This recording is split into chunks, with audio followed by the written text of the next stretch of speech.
गजाननं भूगणाधिसेवितम्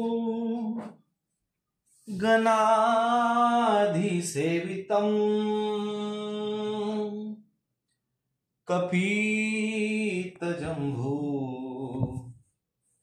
फलचारुभक्षणम् उमासुतं शोकविनाशकारकम् नमामि विघ्नेश्वरपादपङ्कजम् कर्पूरगौरं करुणावतारं संसारसारं भुजगेन्द्रहारं सदा वसन्तं हृदयारविन्दे भवं भवानी सहितं नमामि।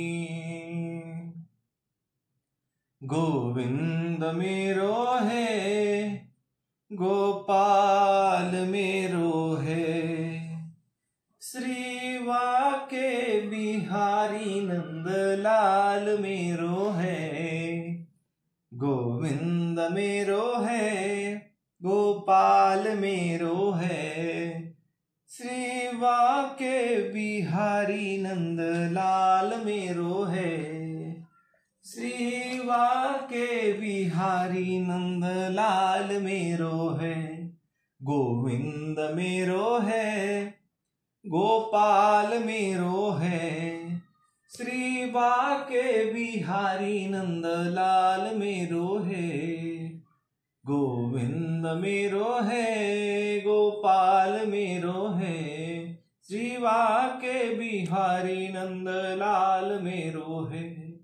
गोविंद मेरो है गोपाल मेरो है श्री वाके बिहारी नंदलाल मेरो है।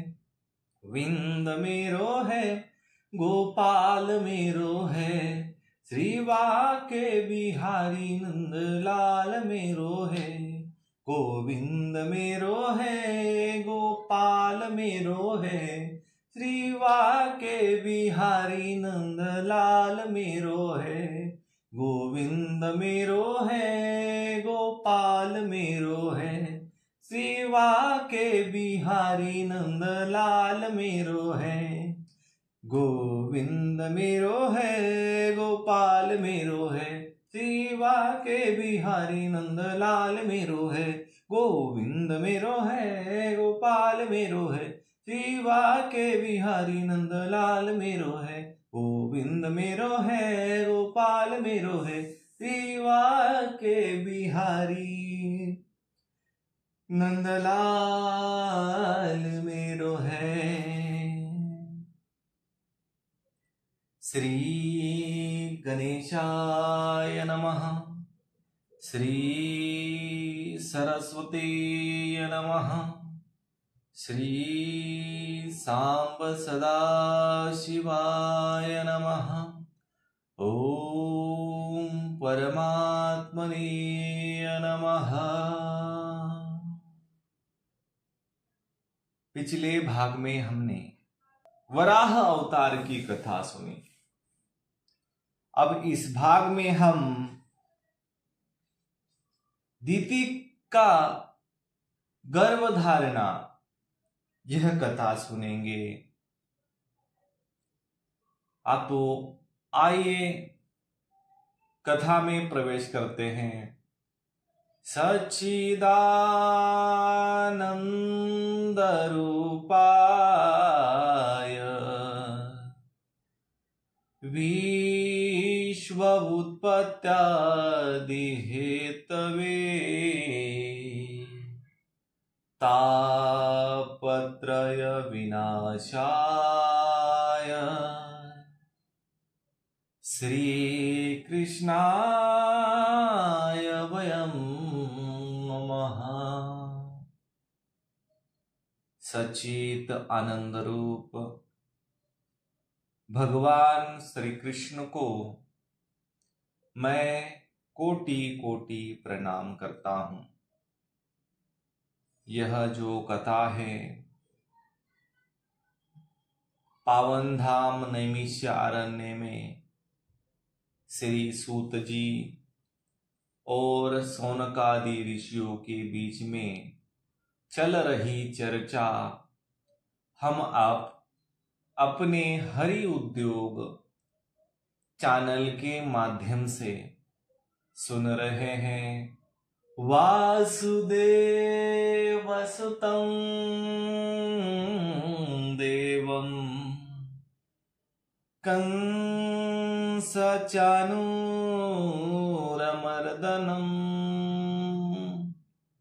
देवकी परमानंदं कृष्णं वंदे जगद्गुरुम्। अभी तक हमने भगवान ने धरती माता को लाकर जल में स्थापित कर दिया और स्वयंभू मनु भगवान ब्रह्मा जी से कुछ वार्तालाप कर रहे थे, वो कथा देखी।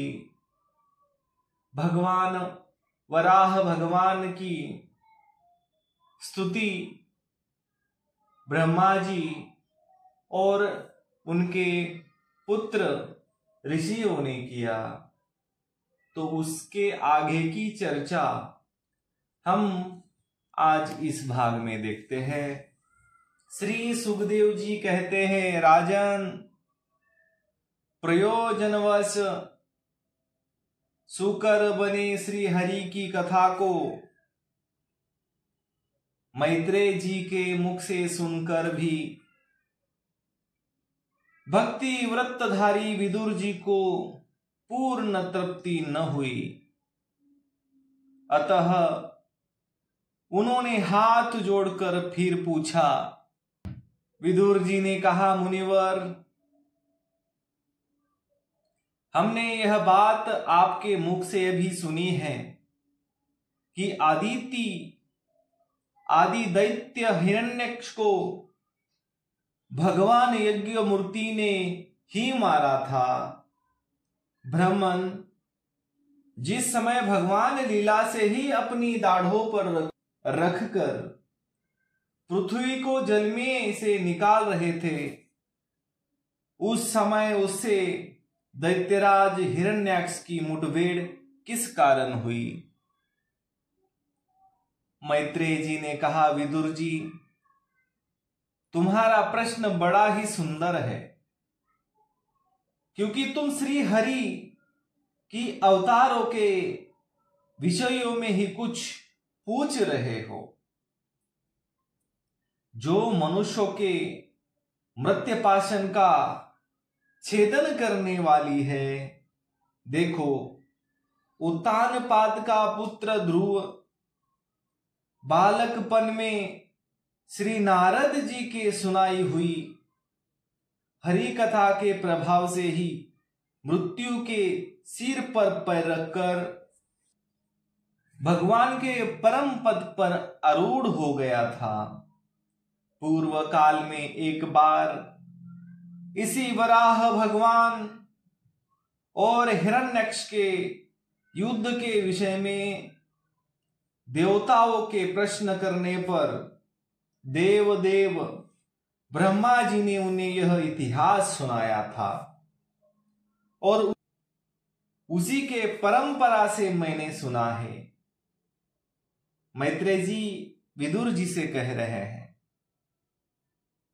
विदुर जी, एक बार दक्ष की पुत्री दिति ने पुत्र प्राप्ति की इच्छा से कामातुर होकर सायंकाल के समय ही अपने पति मरीचि नंदन कश्यप जी से प्रार्थना की। उस समय कश्यप जी खीर की आहुति योग्य द्वारा अग्नि जीव भगवान यज्ञपति की आराधना कर सूर्यास्त का समय जान अग्निशाला में ध्यानस्थ होकर बैठे थे। दिति ने कहा, विद्वान, मत वाला हाथी जैसे केले के वृक्षों को मसल डालता है, उसी प्रकार यह प्रसिद्ध धनुर्धर कामदेव मुझ अबला पर जोर जताकर आपके लिए मुझे बेचैन कर रहा है। अपनी पुत्रवती सौतों की सुख समृद्धि को देखकर मैं ईर्ष्या की आग में जली जाती हूं। अतः आप मुझ पर कृपा कीजिए, आपका कल्याण हो। जिनके गर्भ से आप जैसा पति पुत्र रूप से उत्पन्न होता है, वे ही स्त्रियां अपने पतियों से सम्मानित समझी जाती हैं। उनका सुयश संसार में सर्वत्र फैल जाता है। हमारे पिता प्रजापति दक्ष का अपनी पुत्रियों पर बड़ा स्नेह था। एक बार उन्होंने हम सबको अलग अलग बुलाकर पूछा कि तुम किसे अपना पति बनाना चाहती हो। वे अपनी संतान की सब प्रकार की चिंता करते थे। अतः हमारा भाव जानकर उन्होंने उनमें से हम 13 पुत्रियों को, जो आपके गुण स्वभाव के अनुरूप थी, आपके साथ ब्याह दिया। अतः मंगल मूर्ते कमल नयन, आप मेरी इच्छा पूर्ण कीजिए, क्योंकि ये महत्तम आप जैसे महापुरुषों के पास दीन जनों का आना निष्फल नहीं होता। विदुर जी, दिति कामदेव के वेग से अत्यंत बेचैन और बेबस हो रही थी। उसने इस प्रकार बहुत सी बातें बनाते हुए दिन होकर कश्यप जी से प्रार्थना की। तब उन्होंने उसे सुमधुर वाणी से समझाते हुए कहा, भीरु, तुम्हारी इच्छा के अनुसार मैं अभी अभी तुम्हारा प्रिय अवश्य करूंगा। भला जिसके द्वारा अर्थ, धर्म और काम तीनों की सिद्धि होती है, अपनी ऐसी पत्नी की कामना कौन पूर्ण नहीं करेगा। जिस प्रकार जहाज पर चढ़कर मनुष्य महासागर को पार कर लेता है, उसी प्रकार गृहस्थ आश्रम में दूसरे आश्रमों को आश्रय देता हुआ अपने आश्रम द्वारा स्वयं भी दुख समुद्र के पार हो जाता है। मानिनी स्त्री को तो त्रिविध पुरुषार्थ की कामना वाले पुरुष का आधा अंग कहा गया है। उस पर अपनी गृहस्थी का भार डालकर पुरुष निश्चिंत होकर विचरता है। इंद्रिय रूप शत्रु अन्य आश्रम वालों के लिए अत्यंत दुर्जय है, किंतु जिस प्रकार किले का स्वामी सुगमता से ही लूटने वाले शत्रुओं को अपने अधीन कर लेता है, उसी प्रकार हम अपनी विवाहिता पत्नी का आश्रय लेकर इन इंद्रिय रूप शत्रुओं को सहज में ही जीत लेते हैं। ग्रहेश्वरी, तुम जैसी भार्या के उपकारों का बदला तो हम अथवा और कोई भी गुणग्राही पुरुष अपनी सारी उम्र में अथवा जन्म जन्मांतर में भी पूर्ण रूप से नहीं चुका सकता। तो भी तुम्हारी इस संतान प्राप्ति की इच्छा को मैं यथाशक्ति अवश्य पूर्ण करूंगा, परंतु अभी तुम एक मुहूर्त ठहरो, जिसे लोग मेरी निंदा न करें और देखने में भी बड़ा भयानक है। इसमें भगवान भूतनाथ के गण भूत प्रेतादि घुमा करते हैं। साध्वी, इस संध्या काल में भूतपति भगवान शंकर अपने गण भूत प्रेतादि को साथ लिए बैल पर चढ़कर विचरा करते हैं, जिनका जटाजूट शमशान भूमि से उठे हुए बवंडर की धूलि से दूषित होकर दीप्यमान हो रहा है, तथा जिनके स्वर्ण कांतिमय गौर शरीर में भस्म लगी हुई है, वे तुम्हारे देवर श्वशूर महादेव जी अपने सूर्य चंद्रमा और अग्नि रूप 3 नेत्रों से सभी को देखते रहते हैं। संसार में उनका कोई अपना या पराया नहीं है, न कोई अधिक आदरणीय और न कोई अधिक निंदनीय है।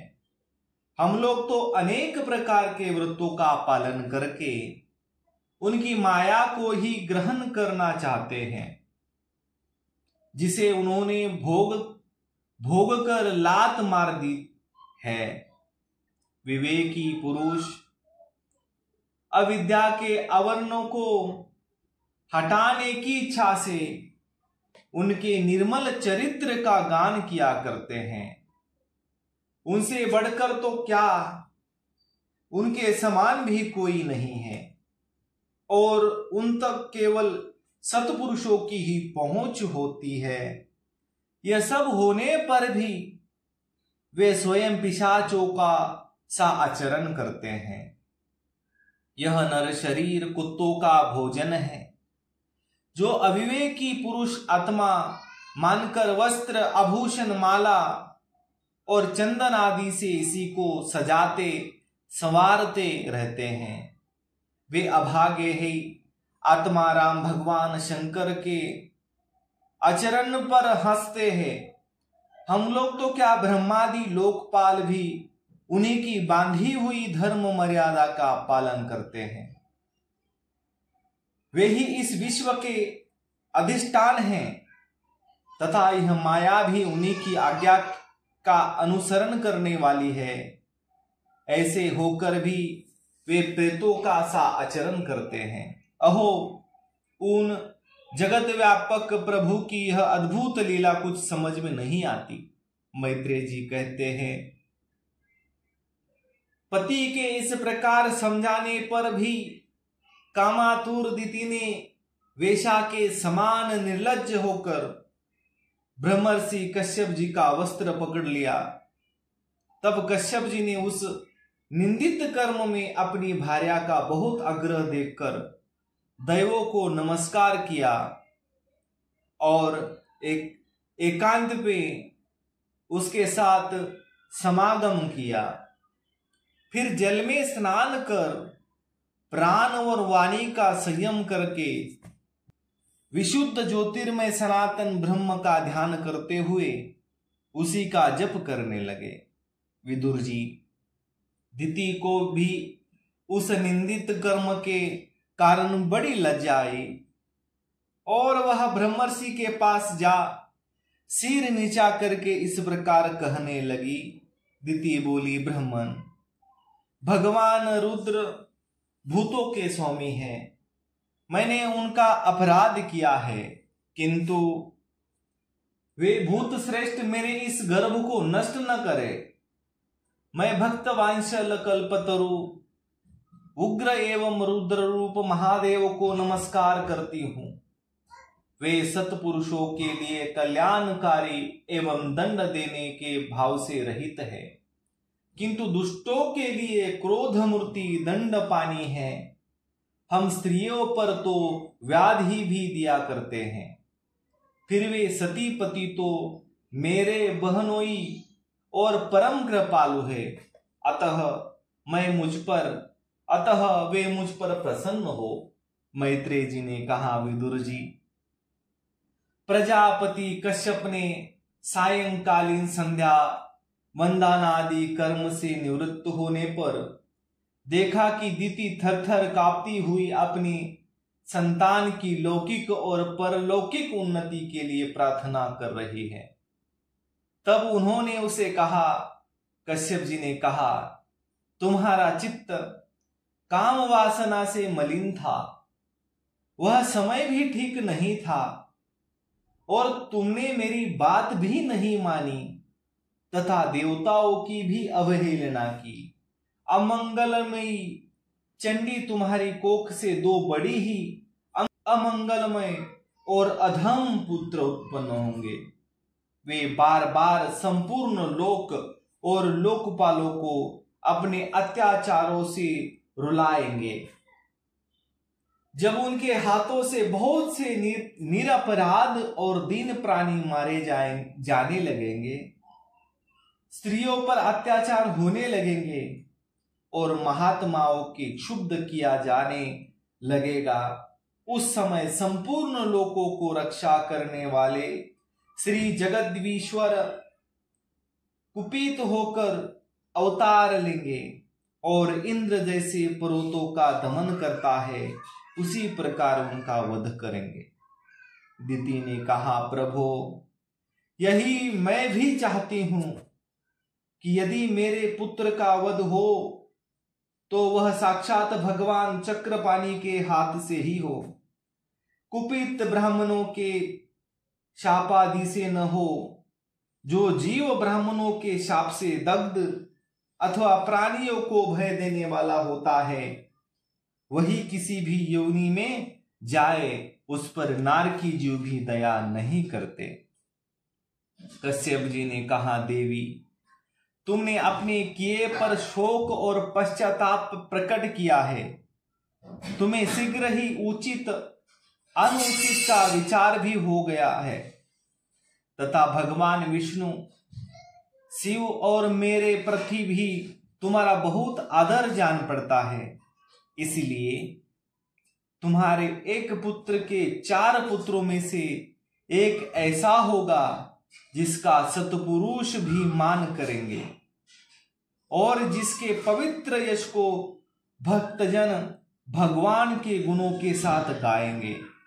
जिस प्रकार खोटे सोने को बार बार तपाकर शुद्ध किया जाता है, उसी प्रकार साधु जन उसके स्वभाव का अनुकरण करने के लिए निवृत्त का आदि उपायों से अपने अंतकरण को शुभ करेंगे। जिनकी कृपा से उन्हीं का स्वरूप भूत यह जगत आनंदित होता है, वे स्वयं प्रकाश भगवान ही उनकी अनन्य भक्ति से संतुष्ट हो जाएंगे।